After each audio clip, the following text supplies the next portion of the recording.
할렐루야. 하나님 여러분을 사랑하십니다. 그 하나님 늘 말씀으로 우리에게 찾아오시고 우리에게 개인적으로 또 말씀을 통하여 은혜 주시는 줄로 믿습니다. 그 하나님 오늘도 우리 모두에게 은혜 주시기를 원합니다.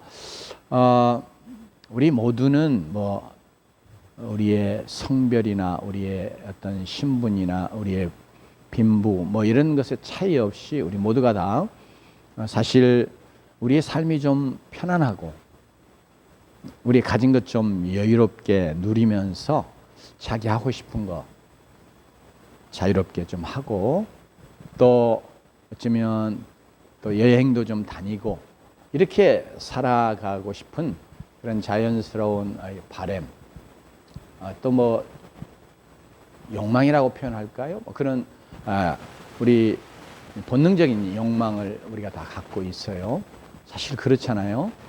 예수 믿는 사람이나 안 믿는 사람이나 똑같은데 물론 우리는 이런 편안하고 여유 있고 하는 사람이 더욱 어떻게 하면 하나님을 더 기쁘시게 영화롭게 하는데 귀하게 이렇게 쓰일까 이런 선한 목적 혹은 또 그런 방향 혹은 그런 어떤 가치관을 갖고 사는 것이 좀 다를 건데요. 어쨌든 간에 우리 안에는 좀 이렇게 편안해지고 싶은 마음이 다 있어요. 그래서 어떤 학자는 우리에게 여러 가지 욕망들이 있는데 그 욕망들 중에서 좀 이렇게 편안하게 싶어지는 그런 욕망, 이걸 안일욕이라고 표현하자면 그런 안일욕이 가장 우리에게 있어서 강렬한 욕망이다. 이렇게까지 이야기를 하더라고요. 여러 욕망이 있잖아요. 배고프면 얼마든지 얼마나 배고프면 먹고 싶은 생각 많아요. 그죠? 근데 진짜 피곤하고 힘들고 그러면 그 먹는 것 자체도 그냥 쉬고 싶지 먹는 것도 귀찮아지는 이런 생각이 들어올 수 있을 정도거든요. 그래서 우리는 어떻게 하든지 좀 편안해지고 싶은 이런 것이 우리 안에 강력하게 있어요. 그런데 이제 이런 것들이 자칫 잘못하면 우리를 영적으로 나태하게 만들고 또 사단이 이런 욕망을 교묘하게 이용해서 우리가 영적으로 이렇게 점점 뒤로 물러가게 하는 또 영적인 잠에 빠지게 하거나 또 무력하게 만들고 때로 이런 것들 때문에 유혹에 넘어져서 하나님 앞에서 패망하는 길로 가게 하기도 하는 그런 욕망이기 때문에 우리가 이런 욕망에 대해서 늘 성경의 가르침을 좇아서 바르게 우리 자신을 잘 다스려 가면 그런 주의 백성이 되어야 되겠습니다. 어쨌든 간에 이런 욕망들 우리 모두가 다 갖고 있고 또 편안하기를 원하고 또 선한 의미에서 하나님이 우리의 삶이 평안한 중에 하나님을 잘 섬겨가는 삶을 살아가는 것을 하나님께서 그거 바라시고 그래서 우리가 특별히 오늘 대통령 새로 뽑힐 대통령을 위해서도 기도하고 그랬는데 위정자들과 즉 임금과 여러 높은 자들을 위해서 기도하라고 하신 이유 중에 하나가 그런 것이에요. 그럼에도 불구하고 하나님은 우리가 정말 하나님의 은혜 안에서 평안하게 믿음 생활 잘 할 수 있는 그런 삶을 살아가기를 원하시지만 때로 하나님은 모든 것을 다 주관하시는 그런 하나님이심에도 불구하고 하나님의 백성들의 삶에도 하나님이 어려움들, 고난들 이런 것들을 허락하고 계시는 것을 우리가 잘 압니다. 이거 왜 그러시느냐? 왜 하나님 내게 이런 어려움을 주시느냐? 고난을 주시느냐? 하고 물론 그것이 왜 왔는지 하나님 앞에서 나의 영적인 모습들을 돌아보는 그런 계기가 되면 좋고 그리고 나아가서 우리가 그것 때문에 하나님 앞에서 원망하고 불평하고 또 마음에 상처를 입고 마음이 상해지고 그러면서 영적으로 무력해지고 뒤로 물러가는 이런 존재가 되어서는 아니 되겠고요. 왜냐하면 하나님께서 우리에게 고난을 허락하시는, 모든 걸 다 주관하시는 하나님이신데 왜 이걸 하나님이 허락하시냐 그럴 때, 하나님은 분명한 의도 혹은 목적, 하나님 이루시고자 하는 어떤 목표가 있기 때문에 이런 것들을 하나님의 백성들 된 우리에게 허락하신 줄로 믿습니다. 이건 이제 한마디로 영적으로 하나님이 그런 어려움들을 통해서 우리의 신앙의 거품들을 제어해내시면서 우리를 이렇게 잘 단련하시려고 하는 것이 근본이에요. 그래서 신앙의 사람으로, 역동적인 그런 신앙의 사람으로 서가기를 원하셔서 이런 고난을 허락하신 줄로 믿습니다. 그러니까 일종의 믿음의 훈련이죠. 그런 고난을 통해서 하나님이 우리를 영적으로 훈련하시고 그래서 믿음에 세워 가시려고 하는 그것이 근본의 의도인 줄로 압니다. 그러면서 특별히 오늘 우리의 본문을 통해서 하나님은 사도 바울에게 허락하시던 고난, 그리고 그 고난을 겪으면서 사도 바울이 하나님 앞에서 왜 하나님이 이 고난을 내게 허락하셨지, 왜 우리에게 허락하셨지 하는 것을 깊이 생각하고 하나님 앞에 깨달은 바가 두 가지 있어요. 하나님이 이것 때문에 이걸 이루시려고 이런 목표를 가지고 나에게도 우리에게도 이런 어려움을 허락하셨구나 하고 말씀을 통해서 우리에게 증거해 주고 있습니다. 그래서 오늘 우리 모두가 다 어차피 우리가 살아가면서 생에 다 고난들을 겪는단 말이죠.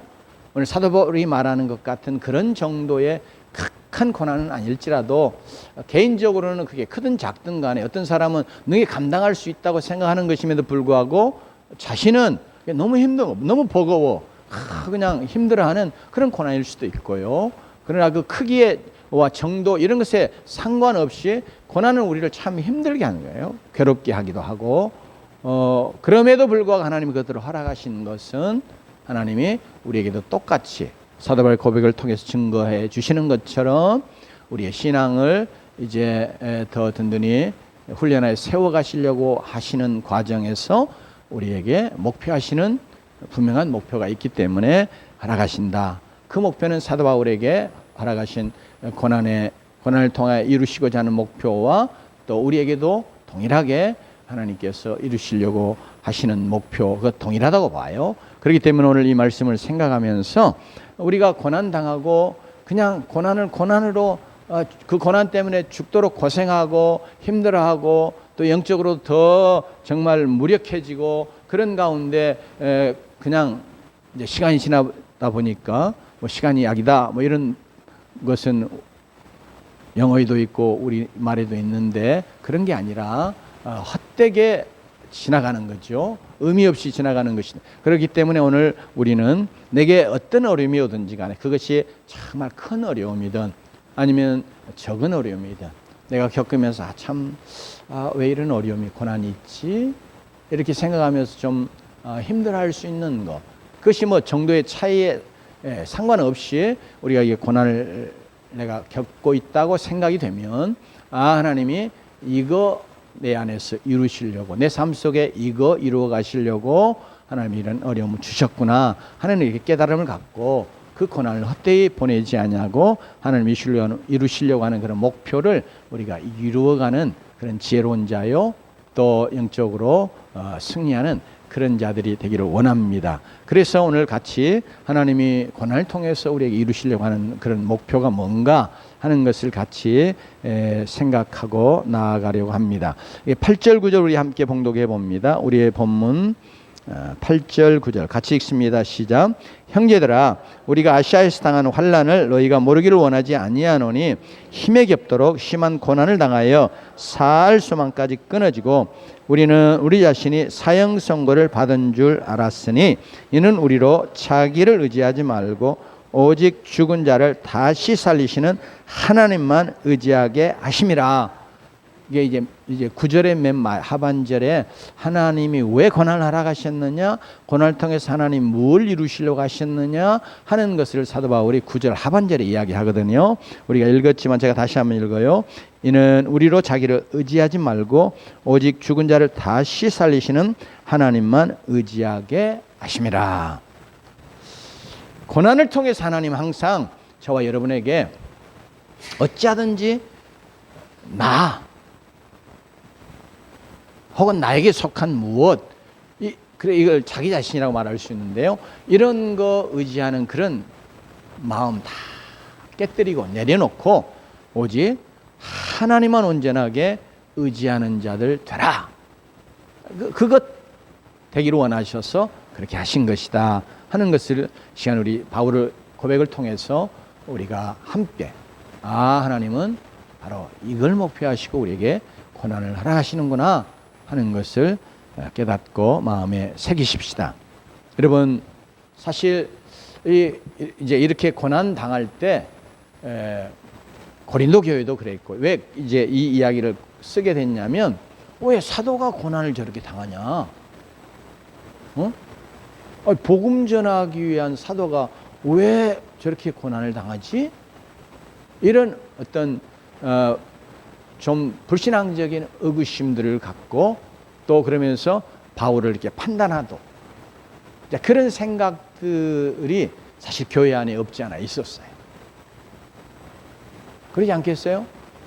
목사인 제가 막 어려움을 많이 겪는다, 어떤 심각한 고난을 당한다 그러면 성도님들도 목사님인데 왜 자꾸 저렇게 어렵지? 왜 저런 어려움을 당하지? 이런 생각들을 가져볼 수 있잖아요. 그래서 바울 자신도 하나님 앞에 내가 지금 하나님 내가 복음을 위해서 이렇게 애쓰고 있잖아요.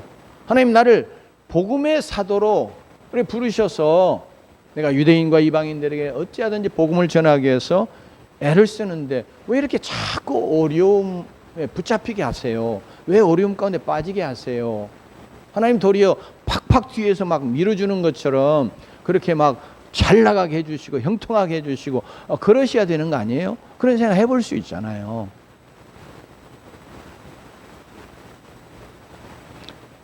그런데 사도 바울이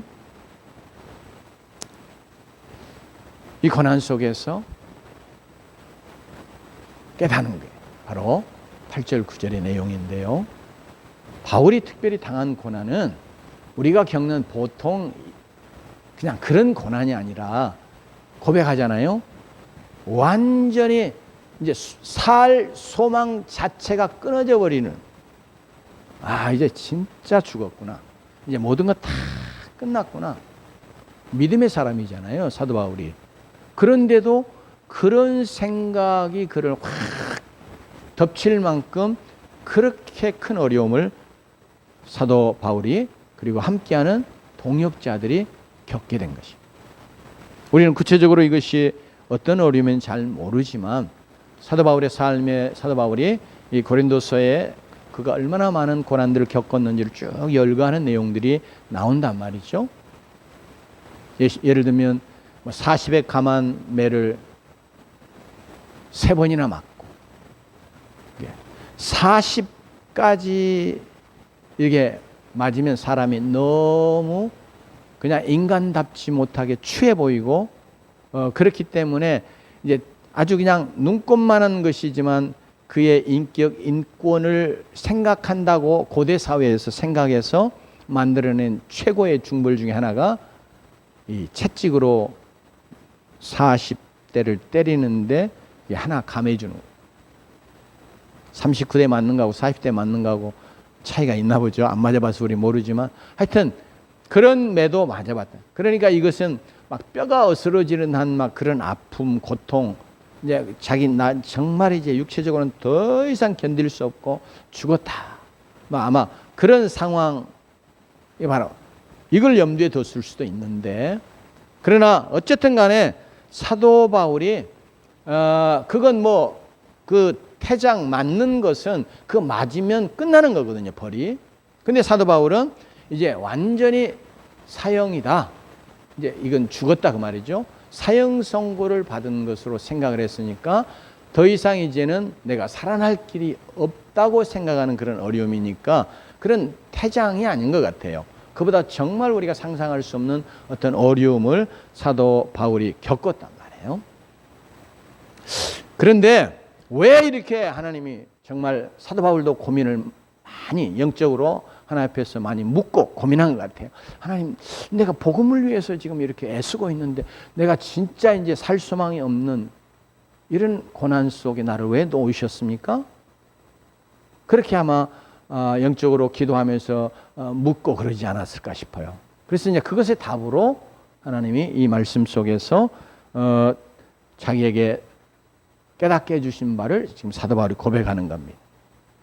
이는 우리로 자기를 의지하지 말고 오직 죽은 자를 다시 살리시는 하나님만 의지하게 하심이라. 이게 하나님이 자기를 정말 죽음, 즉 사형 선고 받는 살 소망이 전혀 없이 완전하게 모든 것이 다 앞뒤가 완전히 막히고 깜깜한 그런 고난 속에 집어넣으신 이유다. 또 그것이 하나님이 그 고난을 통해서 이루시려고 하는 목표였다 하는 것을 고백해 주고 있습니다.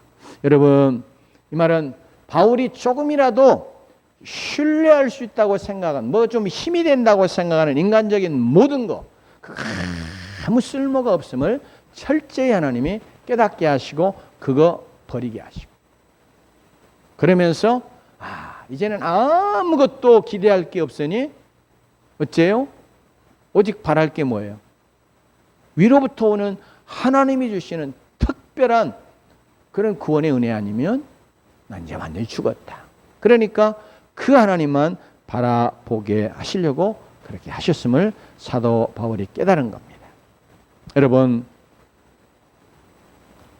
어쩌면 제가 이런 말씀을 묵상하면서 사도 바울이 자기를 의지하는, 사도 바울이 얼마나 위대한 신앙의 사람이에요. 그죠? 이 고린도서를 쓸 때에도 여전히 그는 정말 탁월한 하나님의 사람, 영적으로 완전하다고 우리가 말할 수 있을 만큼 그런 경지에 이른 신앙의 사람 아니겠어요?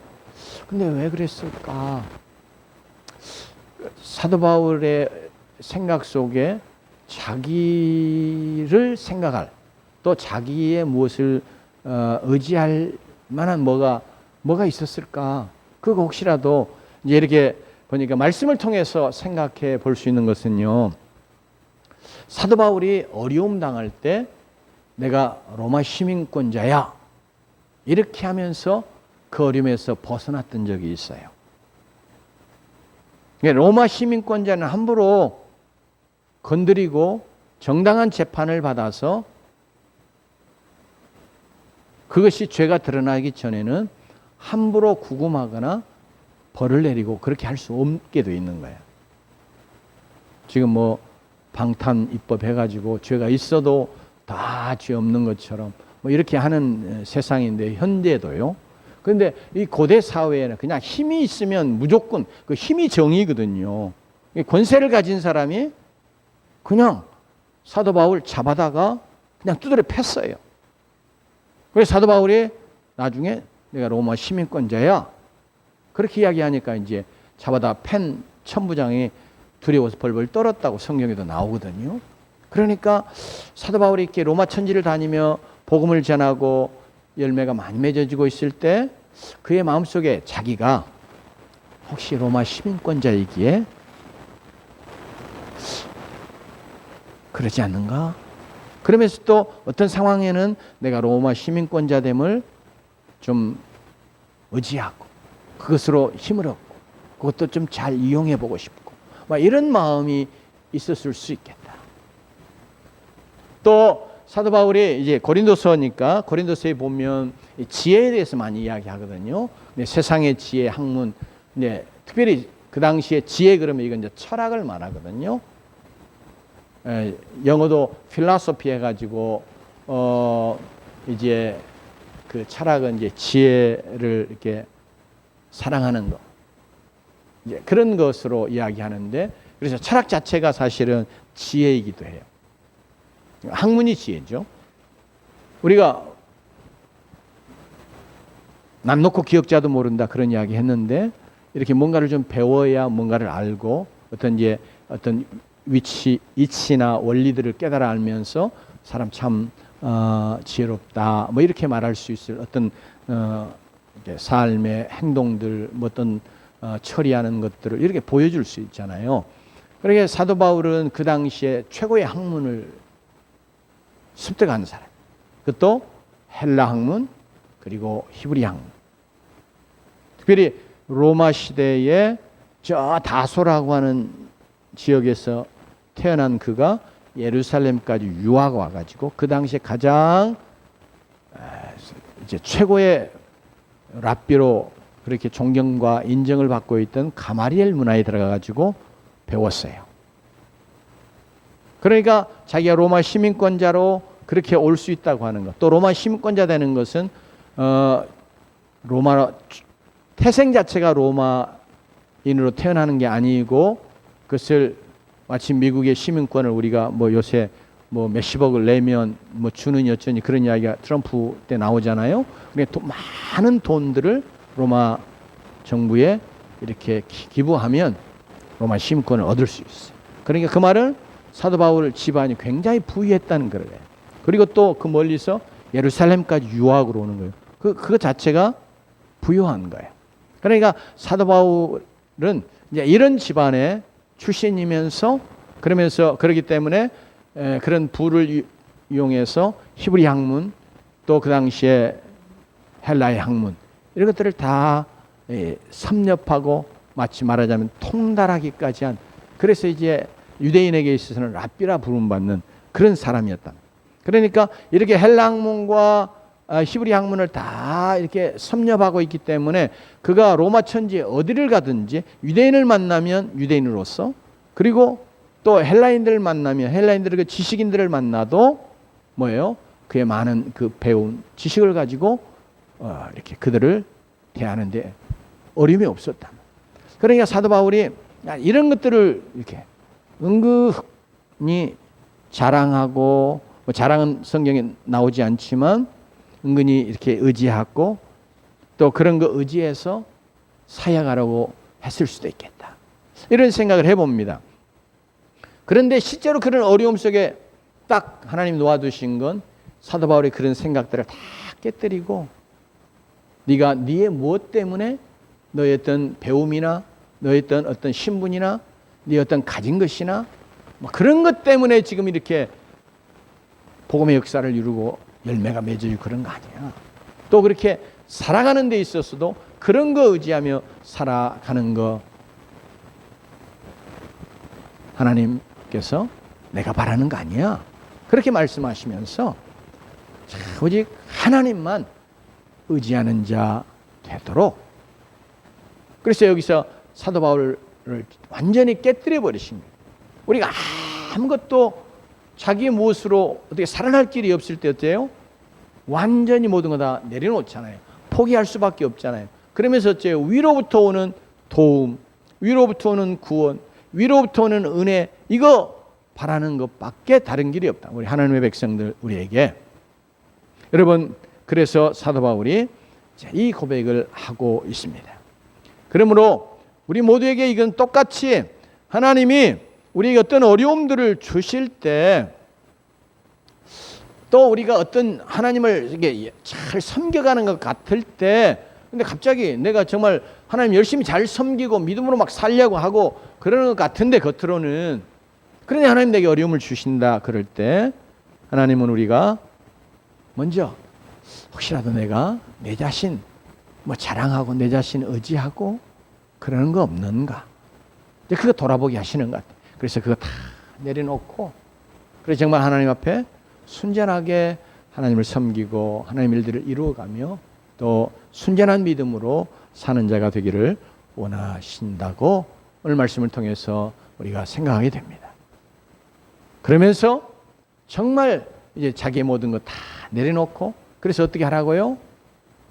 그래서 이제 뭐 자포자기하고 절망하고 그냥 그 어려움 앞에 무릎 꿇고 엎드려지는 자 되라고 하나님은 그러신 게 아니라, 정말 죽은 자를 다시 살리시는, 바로 그 이제 살 소망이 완전히 끊어져 버리는 그 어려움 속에서도 그를 다시 살려내실 전능하신 하나님 의지하도록 하시기 위한 것이라고 하는 것을 말씀을 통해서 우리에게 증거해 주는데, 그렇기 때문에 우리도 이게 그것이 정말 큰 어려움이다.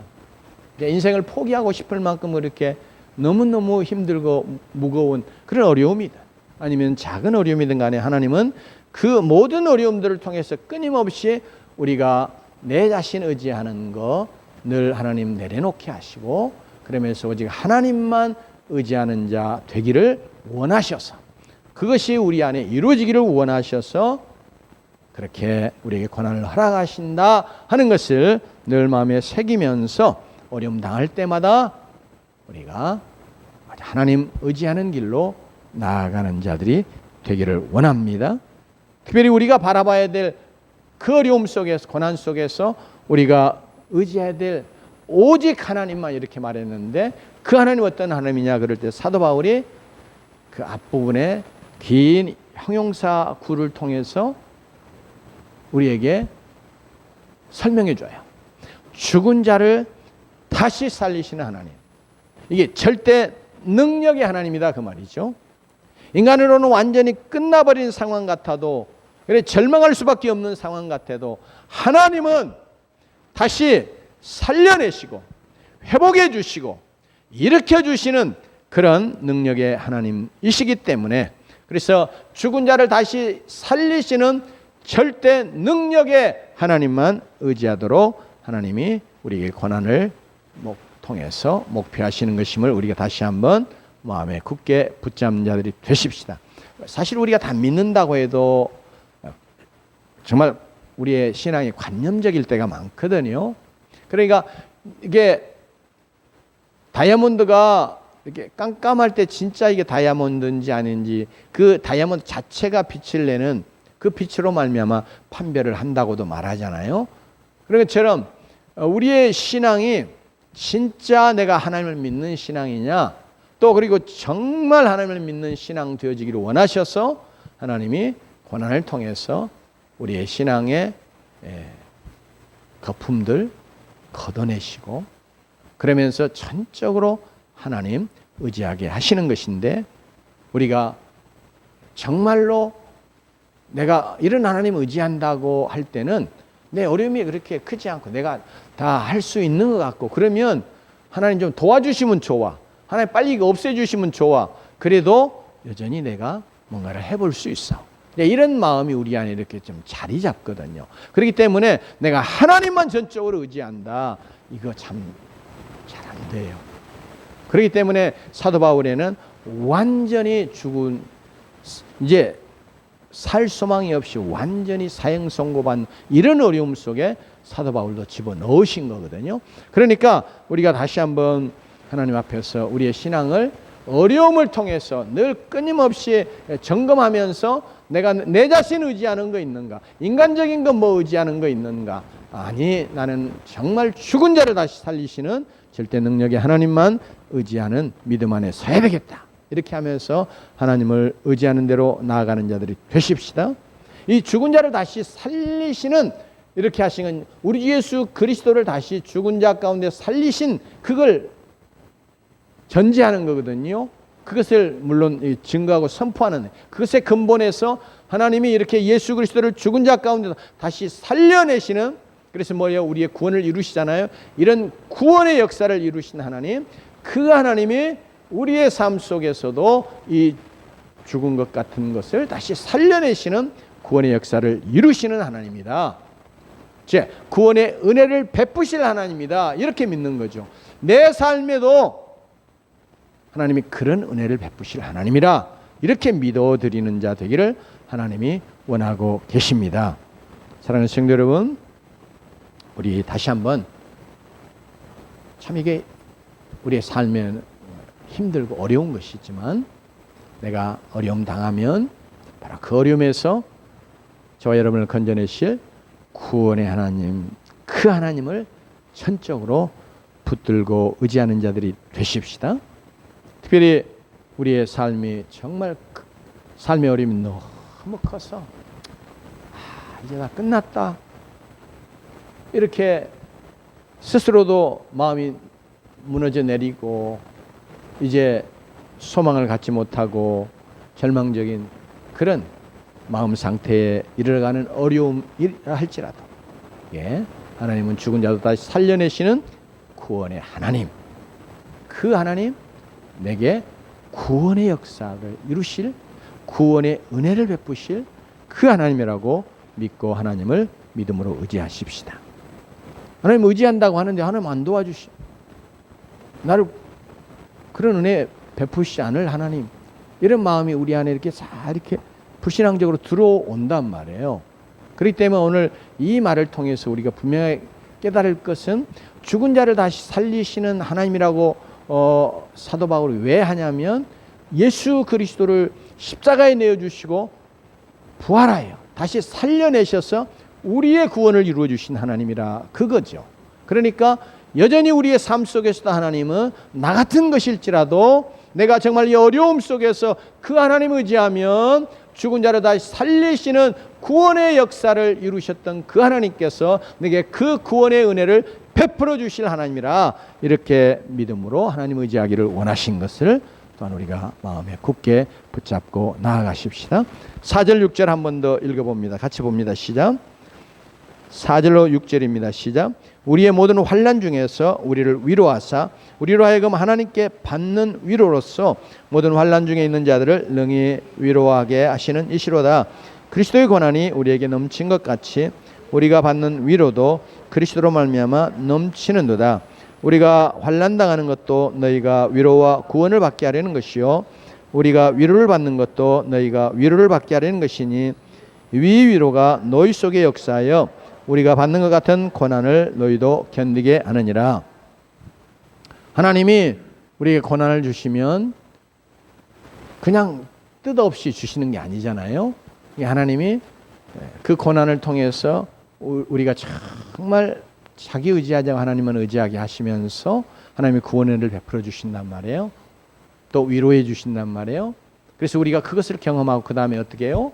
우리가 이제는 고난 속에 있는 사람들, 다른 사람들을 위로하고 구원의 역사를 이루어가는 자들로 하나님 앞에 사용되기를 원하셔서 그것을 목표하시고 우리의 고난을 주신다 하는 것을 기억하십시다. 우리가 편할 때 우리는 하나님 잘 의지하지 못하고 하나님의 은혜를 깊이 체험하지 못해요. 그래서 하나님이 우리에게 어려움을 주시는 것은 그 어려움을 통해서 하나님을 깊이 인격적으로 시제적으로 체험하고 그리고 하나님의 위로를 체험하도록 하기 위해서입니다. 위로라는 말이 보혜사, 우리가 너무 좋아하는 보혜사, 성령이란 말과 어근이 같아요. 보혜사가 뜻이 뭐냐 그러면 곁에 부름받아 우리를 도와주는 자라 그런 뜻이거든요. 원문의 뜻이. 그러니 그 위로란 말 그대로 우리가 이렇게 물론 그 단어만 들어도 무엇이다 이렇게 좀 우리의 마음에 와닿긴 하죠. 근데 조금 넓은 의미에서 우리 곁에 우리를 돕기 위해 부르심 받아 오신 그래서 우리를 도와주시는 성령의 역사, 이것을 특별히 사도 바울이 말하고 있는 것이에요. 환난을 통해서, 고난을 통해서 하나님이 목표하는 것은 우리 곁에 우리를 돕기 위해서 오신 성령의 역사를 우리가 늘 체험하는 자 되기 원하시고, 그래서 늘 하나님을 인격적으로 새롭게 체험하는 자 되기를 원하시는 것이에요. 시편 34편 8절에 너희는 여호와의 선하심을 맛보아할지어다 그에게 피하는 자는 복이 있도다 이랬어요. 선하심을 맛보아하려고, 우리가 선하심을 그냥 알고 뭐 이야기하고 또 여호와는 선하십니다 이렇게 선포할 수 있잖아요. 그런데 특별히 시편 기자는 여호와의 선하심 어떻게 하라고요? 우리 보고 맛보아 알아라. 이거 뭐 하는 거예요? 체험해 알아라. 물론 안다고 하는 단어 자체가 특별히 히브리어에서는 성경 원문에 있어서는 다 뭐예요? 인격적으로 체험하여 아는 걸 말합니다. 부부간에 아는 알에 사용되는 용어를 늘 쓰고 있어요. 야다라고 하는 동사를 써요. 그러니까 우리가 정말 하나님을 어떻게 해요? 인격적으로 체험하여 아는 자 되는 것. 그 진짜 하나님을 아는 것이고, 그래서 우리가 믿음에 더욱 성장해 가는 자가 되는 줄로 압니다. 여러분, 이렇게 고난을 통해서 우리는 하나님의 선하심을, 하나님이 얼마나 좋으신 하나님이신지, 하나님의 얼마나 은혜로우신 하나님인지, 특별히 그가 나를 그 어려움에서 건져내신 하나님의 구원의 역사를 통해서 우리가 더 깊이 체험하게 되는 줄로 믿습니다. 이런 체험을 통해서 하나님은 우리가 이제 다른 사람을, 고난 중에 있는, 고난 없는 인생이 없잖아요. 그러니까 누구든지, 예수 믿는 사람들 누구든지 나처럼 아니면 하여튼 어쨌든 간에 다 고난을 겪는단 말이에요. 그래서 그런 자들을 하나님이 이제 위로하는 자가 되고, 그러면서 내게 역사하셨던 그 하나님의 구원의 역사를 그들도 체험하게 되기를 원하셔서 그걸 목표하시고 우리에게 고난을 하러 가신다 하는 사실을 우리의 마음속에 생각을 굳게 하십시다. 우리가 이제 누군가를 이렇게 고난 속에 있는 자를 위로하려고 할 때 우리가 말로 하죠. 힘내세요. 뭐 잘 될 거예요. 기도하세요. 믿음으로 이겨내세요. 뭐 별별 말들을 우리가 좀 하죠. 근데 내가 정말 큰 어려움, 고난, 그 사람이 알아줄 수 있는 그런 고난 경험한 적 없어. 그러면 그 사람이 그런 말을 들을 때 그냥 말은 고맙습니다. 이렇게 생각하면서도 마음속에요, 너는 이런 어려움을 안 겪어봤잖아. 말은 쉽게 잘할 수 있지. 뭐 이런 생각들이 찾아올 수 있어요. 실제로 그러잖아요. 그러죠? 여러분들이 정말 어려움 속에 있어요. 근데 그가 정말 마음으로 나의 고난, 어려움, 아픔을 함께 나누는 그런 마음, 내게 느껴질 수 있는 그런 마음 가지고 얼마나 어려우세요? 얼마나 고생하세요? 그래도 힘내세요. 믿음으로 이겨내세요. 기도해 드릴게요. 기도하고 이기세요. 뭐 이렇게 하면 마음에 참 진짜 위로가 되고 힘이 되죠. 그런데 그런 게 없이 그냥 와서 힘내세요. 뭐 이런 식으로 아까 이야기한 것처럼 그런 말들을 이렇게 하면 사실 마음에 잘 와닿지 않고, 나는 이런 고난을 안 겪어서 말을 쉽게 하지, 네가 내 형편에 들어와 봐. 이제 이런 생각을 하게 되기 때문에 이제 정말 어려움 당한 자에게 내가 정말 더 큰 어려움을 겪었어요. 근데 나도 정말 이런 어려움을 겪겠어요. 정말 내가 죽는 줄 알았어요. 그랬더니 그 상황 속에서 하나님 내 모든 건 내려놓게 하시고 정말 하나님만 의지하게 하나님 은혜 주셔가지고 그렇게 했더니 하나님이 참 놀랍게 내게 구원의 역사를 이루어 주셨어요. 내가 지금은 이렇게 됐어요. 이렇게 이야기하면 그 사람이 얼마나 도전이 되고 위로가 되고 힘이 되겠어요? 그래서 오늘 사도 바울이 하는 이야기가 그겁니다. 사도 바울이 우리가 이런 고난을 겪었기 때문에 너희들의 이 고난 속에 있는 너희들, 그래서 하나님이 위로하기 원하시는, 그래서 위로가 되는 거예요. 이렇게 이야기하고 있습니다. 여러분, 그러면서 동시에 이 안 믿는 자들도 마찬가지고 특별히 믿는 자들도 마찬가지로 사도 바울이 저런 어려움 속에서 하나님만 의지했더니 하나님이 그렇게 죽은 자 다시 살리시는 것처럼 놀라운 구원의 역사를 이루어 주셨구나. 그 하나님 나도 믿어야지. 그 하나님 나도 의지해야지. 그러면서 하나님을 믿는 믿음에 이르게 되고 그 하나님 의지하여서 동일하게 그를 다시 살려내시는 하나님의 구원의 역사를 체험하는 대로 나가게 됩니다. 바로 하나님이 이 두 가지 목표하시고 하나님께서 우리에게 고난을 주신다고 말씀하고 있습니다. 고난 그 자체는 참 달갑지 않습니다. 누구도 그 고난이 좋은 사람은 아무도 없어요.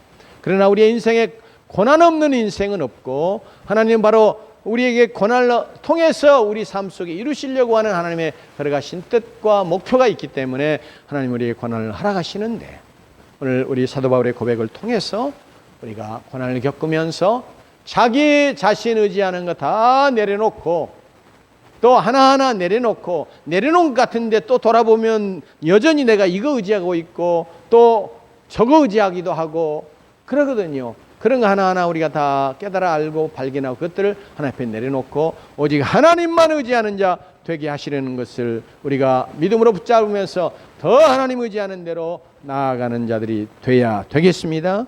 뿐만 아니라 하나님은 반드시 위로해 주시는 하나님이십니다.